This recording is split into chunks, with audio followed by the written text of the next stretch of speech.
La notion de réputation, irréputation plutôt,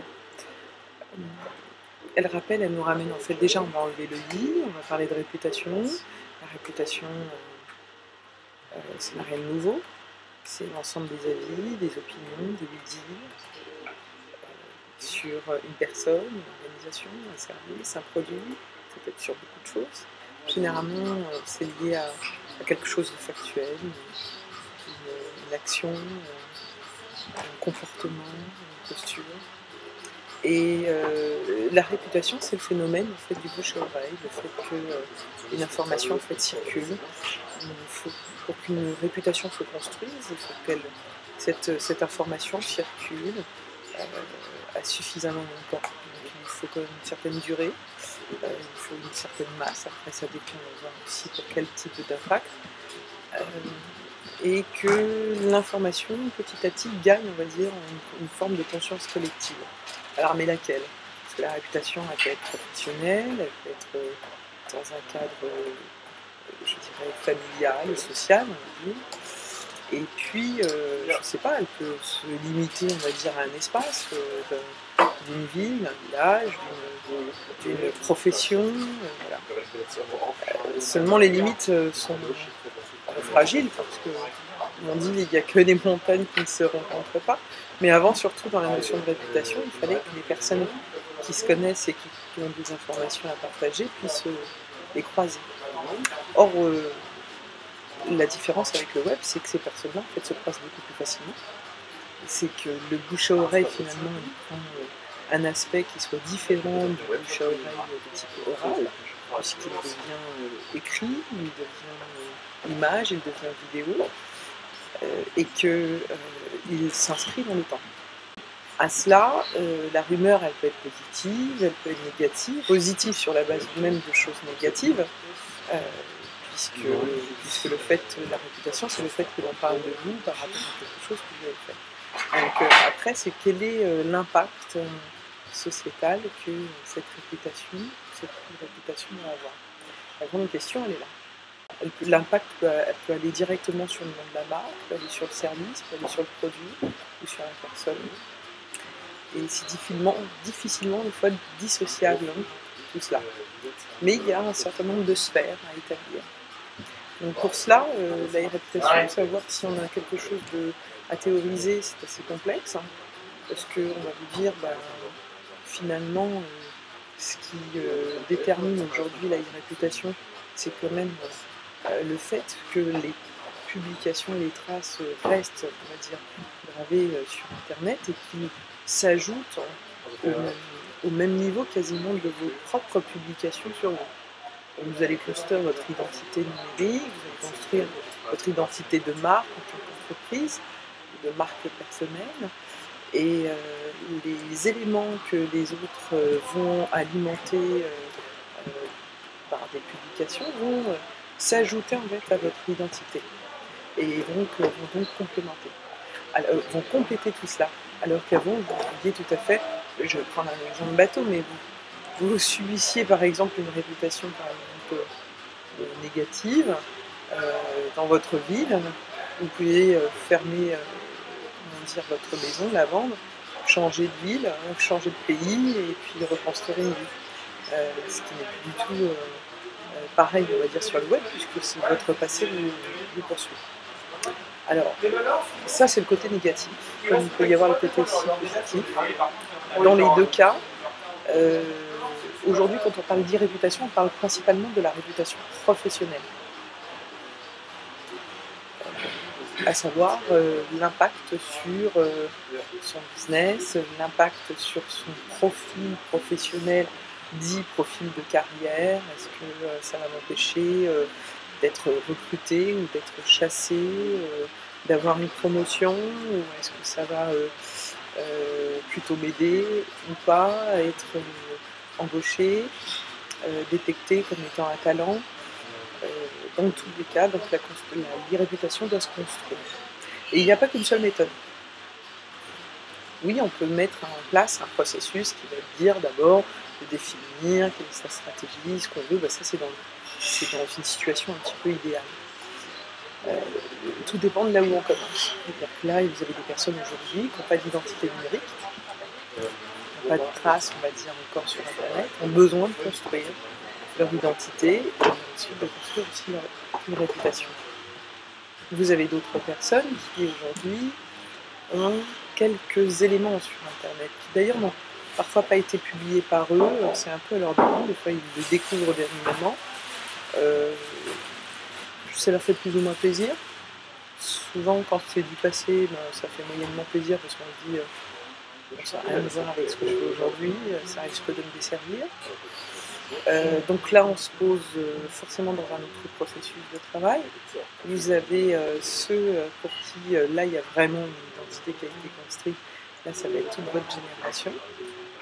Beaucoup de jeunes aujourd'hui qui découvrent, on va dire, qui utilisent, pas, mais qui utilisent Internet beaucoup plus sur un aspect ludique et très très social, voire très amical. Pas vraiment sur un aspect professionnel, et là donc il faut pouvoir retravailler, on va dire, le profil de manière à le transformer de manière professionnelle. Et puis vous avez encore un autre cas ultime, ce sont ceux qui ont carrément subi ou bénéficié d'un buzz ou d'un bad buzz, etc. Donc quelque chose d'assez fort. Alors d'un point de vue théorique, puisque c'était une de vos questions, savoir si on pouvait théoriser l'irréputation. Tout à l'heure, je vous ai dit, il n'y avait rien de nouveau, si ce n'est que le fait qu'on était sur Internet et qu'effectivement, ça apportait de nouveaux indicateurs. La réputation, dans l'histoire, a toujours été abordée sous l'aspect d'intelligence économique, même si cette notion est assez récente, mais beaucoup plus ancien, c'était sur les phénomènes d'influence et de propagande. Alors, la propagande peut être positive ou aussi pareil ou négative, mais là, voilà, c'est ici qu'on trouve en fait généralement des racines à cette notion de réputation, en tout cas de réputation professionnelle. Après, l'autre point, c'est comment la France en fait aujourd'hui aborde les réputations par rapport aux autres pays ou l'étranger de manière générale. J'ai pas réellement, on va dire, d'aperçu parce que les réputations aujourd'hui est un secteur d'activité qui est en plein développement. Peut-être que c'est un effet de mode d'une certaine manière, c'est-à-dire aujourd'hui on parle de e-réputation, il y a 2 ans on parlait de visibilité, donc il y a des mots-clés comme ça qui sont à la mode, qui permettent pas simplement de faire un effet de mode, mais qui permettent aussi à plusieurs acteurs de pouvoir à un moment donné se rassembler pour pouvoir s'identifier. Je pense en fait qu'après il va y avoir en fait des éclatements parce que dans l'e-réputation on trouve beaucoup de choses. On trouve des gens qui sont plutôt de type veilleur, des gens qui sont plus de type marketing, communication, des personnes qui sont plus dans l'analyse stratégique, il y a des personnes qui sont plus dans le référencement, des gens qui cumulent certaines fonctions que je viens de citer. Donc c'est extrêmement riche. En France c'est assez récent. Je pense que dans le monde entier c'est pareil. La notion d'e-réputation, j'en ai entendu parler pour la première fois, moi ça devait être en 2005 par Synergie, mais on n'est pas resté très très longtemps sur cette notion-là. Peut-être qu'elle demandait à être étoffée. Et j'ai pas forcément de comparaison par rapport à d'autres pays, si ce n'est des positions qui vont être différentes. Exemple, dans l'e-réputation, il y a la gestion de la vie privée. Dans cette notion de vie privée, en France, nous sommes très, on va dire, très attachés, on va dire, un peu via le culte du secret à la vie privée. Mais pour autant, on n'a pas empêché, je sais pas, mais on n'a pas empêché par exemple Google de photographier nos rues et notre ville, alors que je sais qu'en Suisse, ça n'a pas été possible. Il y a eu un combat qui a été mené contre Google justement pour cela. Alors, vous allez me dire que les liens, c'est un peu... Aujourd'hui, il y a des personnes qui estiment que de savoir où est-ce qu'on habite et de visualiser notre habitat impacte, on va dire, notre image de marque. Voilà. vous voyez déjà aussi que par rapport à certains pays, il y a des choses qui se font, d'autres pas. Donc on n'est pas forcément sur les mêmes questionnements et sur les mêmes problématiques. Après, il y a une autre différence à faire, la dernière, qui va être générationnelle. Tout ce que je viens de dire est à mettre à la poubelle. Non, je plaisante, mais tous les questionnements que nous avons aujourd'hui, la future génération, là, celle qui est en train de bâtir son identité numérique et qui sera sur le monde du travail dans quelques années, eh bien, en fait, ne se posera peut-être plus les mêmes questions. D'abord parce que la relation à la vie privée est différente, parce que c'est une génération qui est un peu plus transparente, qui a moins de tabous peut-être, par exemple sur l'argent, sur les salaires, sur les relations amoureuses, sur ses humeurs exactement et tout. Et donc aujourd'hui, ça peut peut-être un peu choquer certaines personnes, mais ça le choquera moins, on va dire, dans quelques années. Et dans quelques années, nous aurons tous notre casserole, entre guillemets, c'est-à-dire une image, une photo, une vidéo du passé qui traîne, on va dire, sur Internet et qu'on voudrait oublier. Il y a des entreprises qui ont besoin de construire leur présence et puis des entreprises qui ont besoin de réagir, on va dire, à une diffusion d'informations qui ont un petit peu du mal à contrôler, on va dire. Des conversations un petit peu partout qui ont un peu des difficultés, ou parce que aussi tout le monde leur dit que bon, voilà, il faut y être, donc il faut y aller. Certains sont convaincus, d'autres y vont parce que a priori c'est là qu'il faut être. S'ils n'y sont pas, ils risquent de prendre un retard. Donc c'est plus dans ils y vont plus parce que on ne sait-on jamais. Et la position, ces différentes positions varient et impactent énormément l'engagement. Parce qu'en fait, animer une présence en ligne, quelles que soient les raisons, nécessite du temps pour construire des relations qualifiées, des relations de confiance aussi, comprendre aussi comment ça fonctionne, comprendre sa communauté, identifier où elle est, comment elle est, de quoi elle parle, qu'est-ce qu'elle aime, comment elle est un peu constituée. Donc faire une cartographie d'influence, ça nécessite énormément de temps. Du temps également pour pouvoir en fait choisir aussi les bons outils. Je connais aucune entreprise qui est arrivée du jour au lendemain, a choisi tout ce qu'il fallait qui était parfait, dans les bons emplacements et que n'a pas fait d'erreur et n'est pas revenu en fait en arrière. Donc ça nécessite aussi du temps. Et puis la notion de temps, c'est aussi la notion d'investissement. C'est-à-dire qu'il faut mettre du temps et il faut mettre aussi des ressources. Et ça souvent, les entreprises oublient.